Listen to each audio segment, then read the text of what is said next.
মৰমৰ ছাত্ৰ-ছাত্ৰীসকল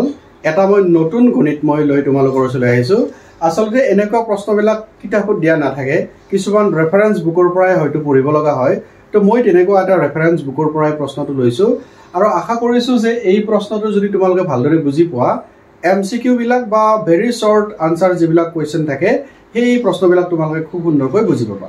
সো প্ৰশ্নটো অলপ প্ৰথমতে বুজিবলৈ চেষ্টা কৰিবা দেই কাৰণ প্ৰশ্নটো যদি বুজি নোপোৱা নহয় তোমাৰ এই ছবিটো চাই খুব টান নিচিনা লাগিব কিন্তু মই ভাবো একেবাৰে সহজ প্ৰশ্ন এটো উত্তৰো তুমি বুজি পাবা কেৱল অলপ মনোযোগ দিবলৈ চেষ্টা কৰা ঠিক আছে প্ৰশ্ন মই মাতি দিছো Riddhi throws a stone in the air such that it follows a parabolic path before it lands at P on the ground as depicted by the graph below Riddhi নামৰ লৰা এজনে বা ছোৱালী এজনে কি কৰিছে এটা পাথৰ দলিয়াই দিছে এনেকৈ যে আমি পাথৰ এনেকৈ ধৰি যে মাৰি দিও নহয় এনেকৈ মাৰি দিছে পাথৰটো যেতিয়া দলিয়াই দিলে কেনেকুৱা হয় পাথৰটো অলপ ওপৰলৈ গৈছে গৈ তললৈকে নামি নামি আহি ইয়াত পৰিছে অৰ্থাৎ এই যেটো -2 বুলি এটা বিন্দু এটা দিয়া আছে নহয় এই -2 বিন্দুৰ ওপৰত ৰিদ্ধি দিয়া হৈ আছে আৰু ৰিদ্ধিয়ে পাথৰটো দলিয়াই দিছে দিয়তে যেটো পথেৰে হি গৈ পি বিন্দুত পৰিছে অৰ্থাৎ মাটিত টাচ কৰিছে এইটো এটা হৈছে প্যাৰাবলিক পাথ মানে আমি যে পঢ়িছিলো যে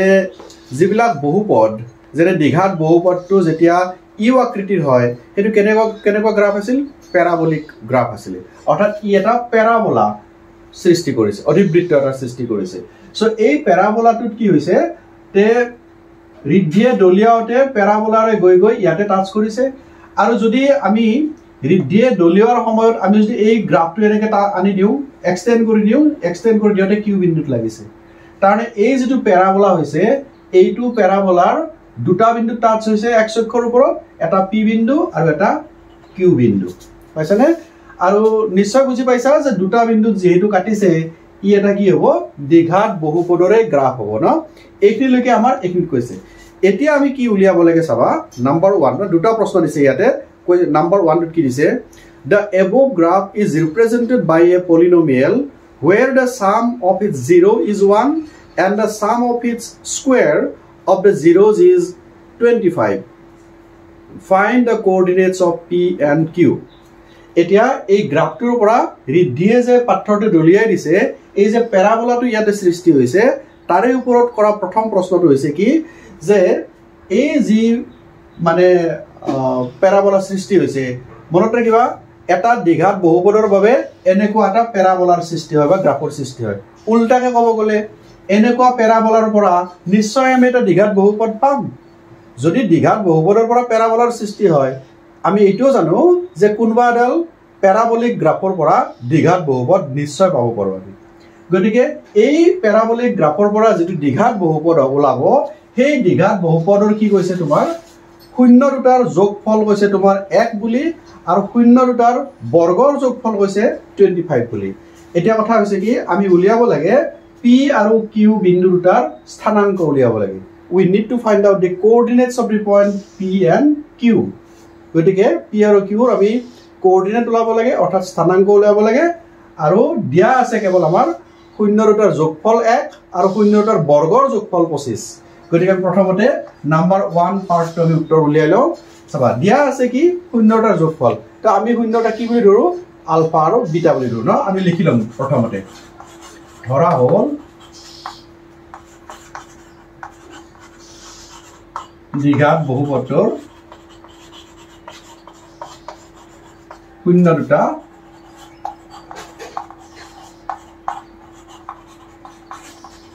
ক্ৰমে কি আলফা আৰু বিটা ঠিক আছে সো শূন্য দুটা আমি আলফা আৰু বিটা বুলি পালো এতিয়া আমি কি লিখিম দিয়া আছে কি দিয়া আছে যে যোগফল alpha plus beta is equal to 1 বুলি কৈছে আৰু বৰ্গৰ যোগফল অৰ্থাৎ alpha square plus beta square এটোৰ বৰ্গ দুইটাৰ যোগফল কৈছে তোমাৰ 25 বুলি কৈছে এতিয়া আমি এইখিনি তথ্য ব্যৱহাৰ কৰি কি উলাব লাগে p আৰু q ৰ স্থানাংক আমি উলিয়াব লাগে তো p আৰু q ৰ স্থানাংক উলাৰ কাৰণে আমি কি কৰিব লাগিব আমাৰ এটা ফৰ্মুলা আছে কি যে যদি আমি শূন্য দুটা চিনি পাও বা জানো তেনেহলে আমি বহুপদটো উলাব পৰা ফৰ্মুলা এটা আছে তোমালোকে এটো জানা ন তো ইয়াৰ পৰা কি কৰোঁ আলফা আৰু বিটাৰ যোগফলহে 1 বৰ্গৰ যোগফলহে 25 কিন্তু আলফা কিমান বিটা কিমান ইয়াৰ পৰা ডাইৰেক্টলি গম নাপাওঁ আমি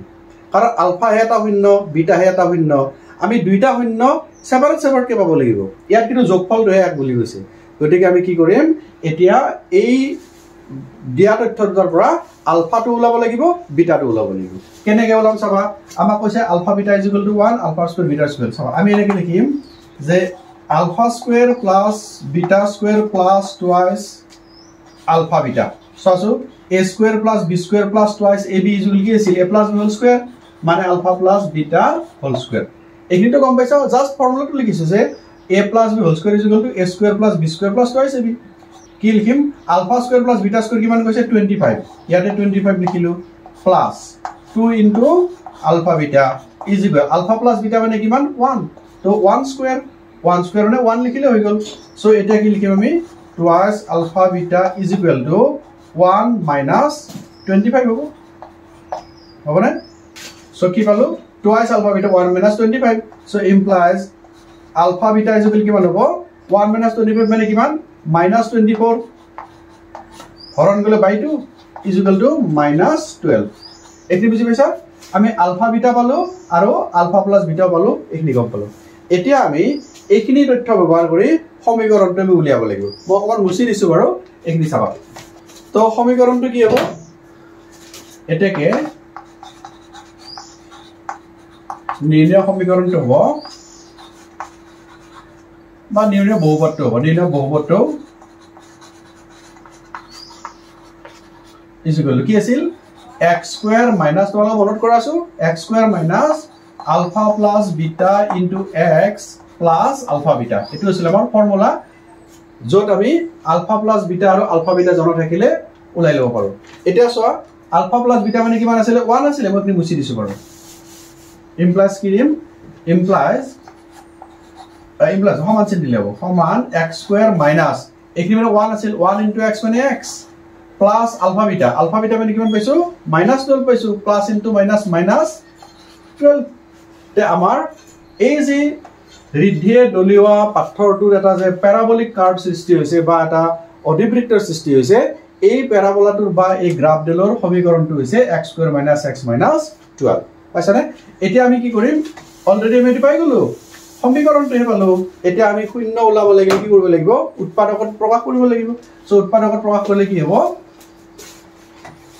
সমান এটো কি হ'ব 12 1 * 12 মিডল টার্ম ফ্যাক্টৰ পৰা 12 1 * 12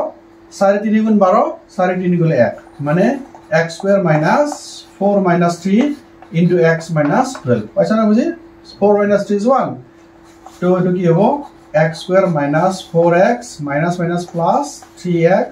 minus 12 is equal so x common ললে কি হ'ব x minus 4 থাকিব plus 3 কমন ললে কি হ'ব x minus 4 এটা কি হ'ব এটো x minus 4 আৰু x plus 3 আমি এই যেটো দিঘাত বহুপদ আছিল তাক আমি উৎপাদকত প্ৰকাশ কৰিলে এনেকুৱা হ'ব এতিয়া আমি গম পালো শূন্যৰটা কি হ'ব এটাকে x কি হ'ব কোৱাছো x = x minus 4 থাকিলে x = 4 হ'ব আৰু x plus 3 থাকিলে x কি হ'ব -3 হ'ব তাৰমানে শূন্যৰটা হ'ল কি 4 আৰু -3 কিন্তু আমাক সুধিছে কি জানানে শূন্যৰটা সোধা নাই আমাক সুধিছে ইয়াৰে স্থানাঙ্ক হৈছে p আৰু q স্থানাঙ্ক এতিয়া আমি কি লিখিম চোৱা এটা কথা মনত কৰা x = আছে 4 মানে প্লাস হলে কোন ফালে হ'ব ইফালে হ'ব তেনে এই বিন্দু নিশ্চয় 4 হ'ব ইয়াতে আৰু কি কৈছে -3 মানে কি হ'ব এটো দিশত হ'ব তেনে এই বিন্দুটো নিশ্চয় কি হ'ব -3 এটো -3 বিন্দু এটো 4 বিন্দু এটা আমি লিখিব লাগে এটাকে p বিন্দুৰ স্থানাঙ্ক আৰু q বিন্দুৰ স্থানাঙ্ক এটাকে p বিন্দুৰ স্থানাঙ্ক সমান চাবা এইখিনি মান এটো বিন্দুত আমি 4 বুলি পাইছো তাৰনে x ৰ মানটো 4 নহয় জানো x = 4 মানে x ৰ মানটো 4 তো y ৰ মান কিমান হ'ব x অক্ষৰ ওপৰত থকা সকলোবোৰ y 0 হৈ যাব তাৰনে এটো হল আমাৰ উত্তৰ 40 আৰু q বিন্দুৰ স্থানাঙ্ক কিমান হ'ব কিমান পাইছো x ৰ জাগাত -3 লিখিব লাগিব -3 চোৱা লাগে এটো q বিন্দুত -3 আছে y ৰ মান কিমান হ'ব ওপৰ তলটো কত যোৱা নাই ইয়াতে আছে গতি y ৰ মানটো এটাও 0 হ'ব তে এটা উত্তৰ তুমি পাই গলা পি বিন্দুৰ স্থানাংক 40 কিউ বিন্দুৰ স্থানাংক -3 0 শূন্য দুটা কিন্তু -3 আৰু 4 স্থানাংক বুলি গলে আমি এনেকে 0 দুটা লগাই দিব লাগিব পাইছানে বুজি তো ইয়াত কি জানিব লগা কথা থাকিল অলপ ক্রিটিক্যাল নিচিনা লাগিছে নহয় জানো আলফা প্লাস বিটা অৰ্থাৎ যোগফলটো দিয়া আছে আৰু বৰ্গৰ যোগফল দিয়া আছে তুমি এই দুটা তথ্য ব্যৱহাৰ কৰি সূত্ৰৰ সহায়ত প্ৰথমতে কি কৰিব লাগিব আলফা বিটাটো উলাই ল'ব লাগিব কাৰণ আমাৰ এটা ফৰ্মুলা যে আছে এটো মনত ৰাখিব লাগিব তুমি যে শূন্য যদি জানো তেনেহলে শূন্যৰ পৰা দ্বিঘাত বহুপদ উলিয়াব লগা ফৰ্মুলা হৈছে এইটো x² - alpha plus beta into x plus alpha beta যত আমি alpha plus beta মানে দিয়াই আছে 1 বুলি আৰু alpha beta টো আমি ইয়াতে কৰি ফেলে গম পালো গতিকে alpha beta ৰ মানটো বহাই দিওতে এইটো হৈছে আমাৰ এই আকা যেটো গ্ৰাফ সেই গ্ৰাফটো হৈছে এইটো এটা বহুপদ আৰু ইয়াক যেতিয়া আমি মিডল টাৰ্ম ফ্যাক্টৰ কৰি সমাধান কৰিলো মানে কি ফ্যাক্টর উলিয়ালো উৎপাদক উলিয়ালো দেখি পালো x - 4 into x plus 3 তাৰে x ৰ মানটো 4 হ'ব আৰু x ৰ মানটো -3 হ'ব এই দুটা শূন্যকে আমি কি কৰিব লাগিব স্থানাংক উলিয়াত ব্যৱহাৰ কৰিব লাগিব আৰু ইয়াতে x ৰ জায়গাত আমি 4 টো আৰু -3 লিখিব লাগিব কাৰণ x মানে পাইছো নহয় y ৰ মানটো 0 0 লিখিম কাৰণ x অক্ষৰ ওপৰত থকা সকলোবোৰ বিন্দুৰে y ৰ মানটো 0 হৈ থাকে হৈ গল তে এটো হৈছে 1 নম্বৰ প্ৰশ্নৰ উত্তৰটো এতিয়া আমি চাও 2 নম্বৰ প্ৰশ্নত কি কৈছে দুটা পাৰ্ট আছিল বুলি কৈছো নহয় 2 নম্বৰ পাৰ্টত কৈছে কি if 1 unit of the graph represents 25 meters how far from বৃদ্ধি does the stone land তাৰ মানে কি হৈছে যদি 1 ইউনিট অৰ্থাৎ ইয়াত সব কোনো ধৰণৰ মিটাৰ সেন্টিমিটাৰ তোমাক কোৱা নাই নহয় একক বুলি কৈছে ইউনিট বুলি কৈছে প্ৰশ্নটো দিছে কি যদি 1 ইউনিট মানে 25 মিটাৰ হয় তেনে ঋদ্ধি যথিয় হৈ আছে ইয়াৰ পৰা পাথৰটো জি পি বিন্দুত পৰিছে তাৰ দূৰত্বটো তুমি উলিয়াব লাগে কথাটো বুজি পাইছানে বাৰু মই আকৌ এবাৰ কৈছো চাবা যদি ইয়াত সব কোনো কাৰণতে ইয়াতে একক বিৰাক লিখা নাই মিটাৰ সেন্টিমিটাৰ কিলোমিটাৰ একো লিখা নাই একক বুলি কৈছে আৰু প্ৰশ্নটোত কৈছে যদি 1 একক মানে 25 মিটাৰ হয় তেনেহলে ঋদ্ধিয়ে থিয় হৈ পেলে দলিওৱা স্থানৰ পৰা মাটিত সোৱা যেটো পি বিন্দু আছে তালৈকে দূৰত্বটো কিমান এটো উলিয়াব লাগে তুমি এবাৰ দূৰত্ব এটো নহয় দে কিন্তু মনত ৰাখা দূৰত্ব বুলি কলে হডা ইয়াত থিয়া দিয়াৰ পৰা এই মাটিত পৰা বিন্দুটো এইখিনি দূৰত্ব দিছে তোমাক হৈছেনে গ্ৰাফৰ দূৰত্ব নহয় এই দূৰত্বখিনি উলিয়াব লাগে তো কেনেকৈ উলিয়াব লাগে চাবা এটো কিন্তু বেছি টান নহয় খুব সহজে ওলাই যাব ঋদ্ধিয়ে ক'ত থিয় হৈ আছে -2 পইণ্টত আছে অৰ্থাৎ -2 আৰু ইফালে পি বিন্দুটো ক'ত আছে 4 বিন্দুত আছে তো এতিয়া আমি চাম যে ঋদ্ধিৰ পৰা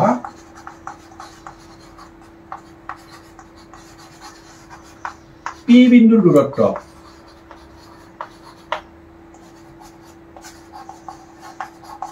কিমান হ'ব ইফালে -2 আছে সোৱা এই 0 এটো বিন্দু না 0 ৰ পৰা -2 মানে কি 2 বুলি ক'ব লাগিব